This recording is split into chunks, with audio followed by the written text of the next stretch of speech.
ఈ విధంగా విద్యార్థులకు అందరికీ కూడా నా ఆశీస్సు. నేను సింపుల్గా చేయండి అని మొట్టమొదటి నుంచి ఏదైతే మొత్తుకుంటున్నానో దాన్ని ప్రక్కన పెట్టి చాలా ఆడంబరంగా మరి ఇది ఎక్స్ట్రాడినరీ అనుకోవాలి దీన్ని. నేను ఊహించింది కొంత, జరిగింది ఎంతో జరిగింది ఇక్కడ. చాలా ముందుగా అందరికీ కూడా ధన్యవాదాలు తెలియజేస్తూ ఉన్నాను. ఒక రెండు నిమిషాలండి. ఈ కార్యక్రమంలో నా కుటుంబ నేపథ్యాన్ని గురించి ఒక రెండు మాటలు చెప్పాలి.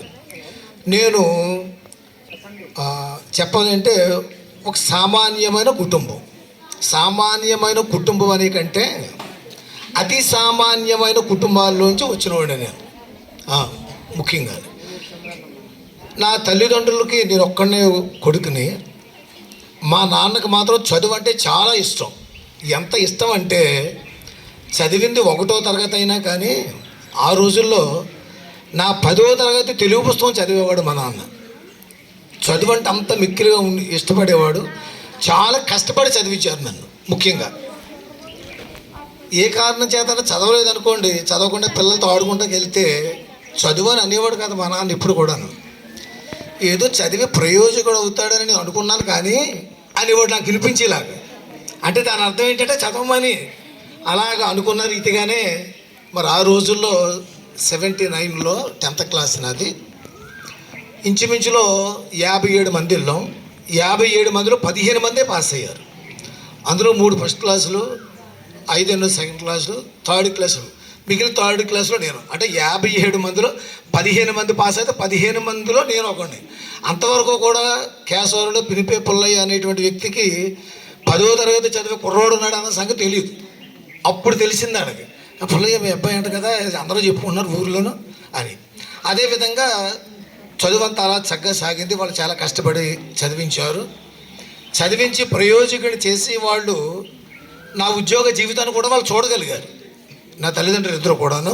అందరిని బట్టి నేను చాలా సంతోషిస్తూ ఉన్నాను. అదేవిధంగా ముఖ్యంగా నేను 2 మండలాల్లో పనిచేశాను. ఆలమూరు మండలం, కడియం మండలం అండి.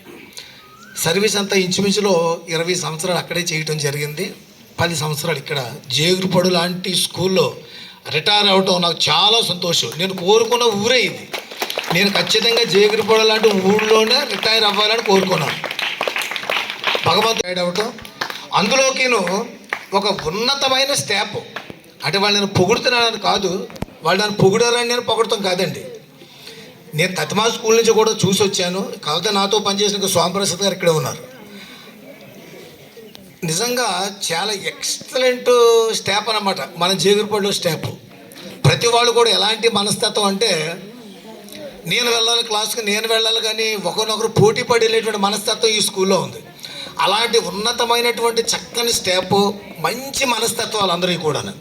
అందులో నాకంటే బాగా చిన్నోడు కాబట్టి ప్రసన్న గారు, నేను ఇమామ్ గారిని, మరి ఇమామ్ గారు లేటెస్ట్గా 2 సంవత్సరాల నుంచి, ప్రసన్న గారిని అయితే నేను బేమే మాస్టర్ కూడా ఇప్పుడు కూడా ఏంటాను అబ్బాయి అని పిలుతాం అంతే. ఏంటని అబ్బాయి అంటాను నేను అని ఎప్పుడు కూడా అందరు. ఏదో సందర్భంలో ఒకసారి ప్రసన్న సార్ అని మెసేజ్ పెడితే చాలా బాధపడ్డాడు ప్రసన్న సార్ ఏంటి ప్రసన్న అనొచ్చు కదా, అది మీకు ఉంది కదా ఆ రైట్ అన్నట్టు మరలా నాకు క్లాస్ పీకాడు, వేరే విషయం. కాబట్టి ఇమాము గారు అనగా ప్రసన్న అనగా వాళ్ళిద్దరు కూడా చాలా చిన్నోళ్ళు కాబట్టి వాళ్ళిద్దరు కూడా నా కొడుకులుగానే చూసుకున్నాడు. ఇందాక ప్రసన్న మెసేజ్లో తన స్పీచ్లో కూడా అదే విషయం చెప్పడం జరిగింది. తత్మా స్టాఫ్ అంతా కలిసి నిజంగా చాలా మంచి స్టాఫ్ అండి, నన్ను చాలా ఆదరించారు. ఇక భద్రరావు గారు నేనైతే పక్కన ఉంటాం కాబట్టి ఇక సగం అనుకుంటాం. అందులో తెలుగు మేడం గారేమో ఒక మాట అంటాం, భారతోజ్ గారేమో ఇలాగ అంటాం. చక్కగా ఎంత ఎక్సలెంట్గా సాగుతుందంటే ఎప్పుడు స్కూల్కి వెళ్ళాలో, ఇప్పుడు మన వాళ్ళతో ఆనందించాలనేటువంటి జరిగింది.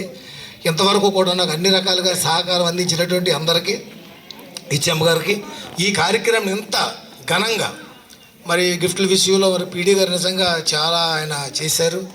అదేవిధంగా మీల్స్ అరేంజ్మెంట్లో కూడా ఆయన మన పిల్లలకు భోజనాలు పెట్టేటప్పుడు కూడా అంతా కూడా మా భుజాల మీద తీసుకుంటున్నాం చేస్తున్నామని మన స్టాఫ్ అంతా చేశారు. ఈరోజు స్టాఫ్కి భోజనాల విషయంలో కూడా మరి పీడీ గారే ముందు చేస్తున్నారు.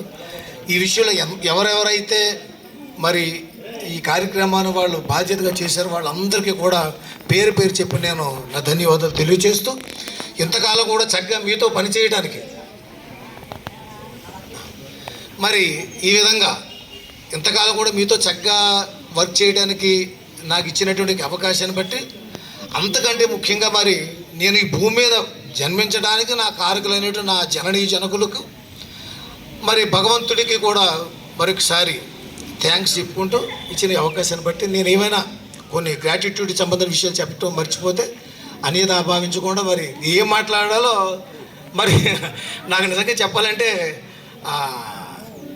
అది మాటలు రావట్లేదని అనుకోవాలి, ఒక విధంగా చెప్పాలి అంటే. అందువల్ల ఇచ్చిన అవకాశాన్ని బట్టి ధన్యవాదాలు తెలియజేస్తూ నేను ముగిస్తున్నాను.